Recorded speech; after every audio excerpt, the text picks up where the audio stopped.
Assalamualaikum warahmatullahi wabarakatuh. Alhamdulillahirabbil alamin. Wassalatu wassalamu ala asyrofil anbiya'il mursalin sayyidina Muhammadin wa ala alihi wa sahbihi ajmain. Bapak-bapak dan ibu-ibu sekalian, mari kita bersyukur kepada Allah Subhanahu wa taala yang mana pada kesempatan hari ini kita masih diberikan kesehatan dan kesempatan oleh Allah Subhanahu wa taala untuk sama-sama hadir di pengajian yang biasa kita lakukan di masjid ini.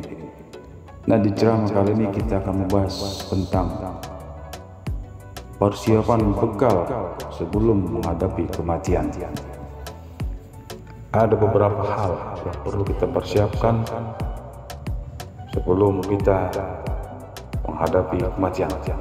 Maka apa saja kewajiban kita dalam kehidupan ini sebagai persiapan diri kita sebelum menghadapi kematian, Bapak Ibu? Tentunya ada banyak hal, namun setidaknya ada 3 hal yang akan kita bahas pada kesempatan berharga ini. Pertama, beramal sebaik mungkin. Dalam surat Al-Mulk ayat 1 dan 2 Allah berfirman yang artinya, Maha suci Allah yang menguasai segala kerajaan dan Dia Maha Kuasa atas segala sesuatu, yang menciptakan mati dan hidup untuk menguji kamu. Siapa di antara kamu yang lebih baik amalnya, dan Dia Maha Perkasa lagi Maha Pengampun. Nah, Bapak Ibu sekalian, seperti apakah amal yang terbaik itu? Salah satu indikatornya adalah pekerjaan itu dilakukan dengan istiqomah. Dalam hadis Abu Hurairah, Rasulullah pernah bersabda, "Fa inna khairal amali uzwammaha wa inna qala." Sesungguhnya sebaik-baik pekerjaan itu adalah yang rutin atau berkelanjutan, meskipun itu sedikit, ya Bapak Ibu ya. Jadi beramal sebaik mungkin juga berarti bahwa pekerjaan itu kita lakukan dengan seikhlas mungkin, semaksimal mungkin, dan sempurna mungkin, baik dalam interaksi kita kepada Allah Subhanahu wa taala maupun kepada sesama manusia. Nah, dalam tiap amal kita patrikan dalam diri kita bahwa bisa jadi itu adalah amal terakhir kita. Bapak Ibu sekalian dirahmati Allah Subhanahu wa taala. Yang kedua, menyiapkan amal yang terus mengalir pahalanya. Di antara yang dapat kita persiapkan adalah dengan memperbanyak amal jariah, ilmu yang bermanfaat, serta mendidik anak kita menjadi anak yang soleh yang dapat mendoakan kita kelak, sebagaimana hadis Rasulullah SAW yang artinya diriwayatkan oleh Abu Hurairah bahwa Rasulullah SAW bersabda, jika manusia mati maka terputuslah amalnya kecuali 3 perkara. Pertama, sedekah jariah. Kedua, ilmu yang diambil manfaatnya. Dan anak yang soleh yang selalu mendoakan orang tuanya. Hadis riwayat Muslim.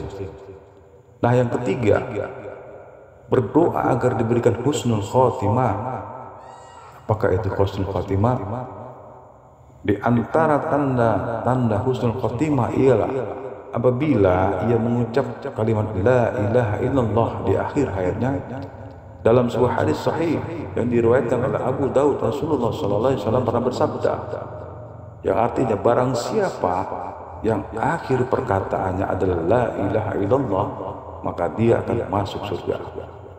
Jadi itu Bapak Ibu hadis yang dikatakan oleh Rasulullah, bahwa artinya yang bahwasanya barang siapa yang kita di akhir hayatnya mengucapkan kata la ilaha illallah, maka dia akan masuk surga. Nah, indikator lainnya Bapak Ibu dari seorang yang husnul khotimah apabila ia mengerjakan pekerjaan baik di akhir hidupnya. Rasulullah SAW pernah bersabda, apabila Allah menghendaki kebaikan kepada seseorang, maka Allah akan membuatnya beramal. Para sahabat bertanya, bagaimana membuatnya beramal ya Rasulullah? Beliau menjawab, Allah akan memberikan taufik kepadanya untuk melaksanakan amal soleh sebelum dia meninggal. Hadis riwayat Ahmad dan Tirmidzi. Jadi selain berusaha dengan segenap amal soleh untuk mencapai husnul khatimah, kita juga harus selalu berdoa agar Allah mewafatkan kita dalam keadaan husnul khatimah. Jadi Bapak Ibu sekalian, banyak hal untuk. Nah, jadi kita itu harus mempersiapkan diri dalam hal menghadap kematian. Ya, banyak hal yang harus kita lakukan, terutama amal ibadah kita. Jadi harta, sebanyak harta apapun yang kita miliki itu tidak akan kita bawa mati. Kecuali apa? Kecuali amal ibadah. Karena harta itu adalah alat untuk menuju surga. Caranya gimana? Caranya kita sedekah, bersedekah ya kepada orang-orang yang tidak mampu, contohnya kan kepada fakir miskin, kepada yatim piatu, ya, kepada orang-orang mampu, janda, panti jompo. Jadi banyak hal yang harus kita lakukan itu untuk amal ibadah. Tapi intinya harus ikhlas. Ya, ikhlas dalam hati bahwasanya ini semua aku lakukan karena Allah Subhanahu wa taala. Bukan karena ria, bukan karena si sekolah, bukan karena si anu, tapi ini murni ikhlas dari dalam hati lillahi ta'ala. Semua yang kita lakukan ini adalah karena Allah Subhanahu, karena perintah Allah Subhanahu wa ta'ala. Jadi itulah Bapak Ibu sekalian khutbah kita, ceramah kita hari ini. Mudah-mudahan bermanfaat bagi kita semua. Dan saya akhiri dengan wabillahi taufiq wal hidayah. Wassalamualaikum warahmatullahi wabarakatuh.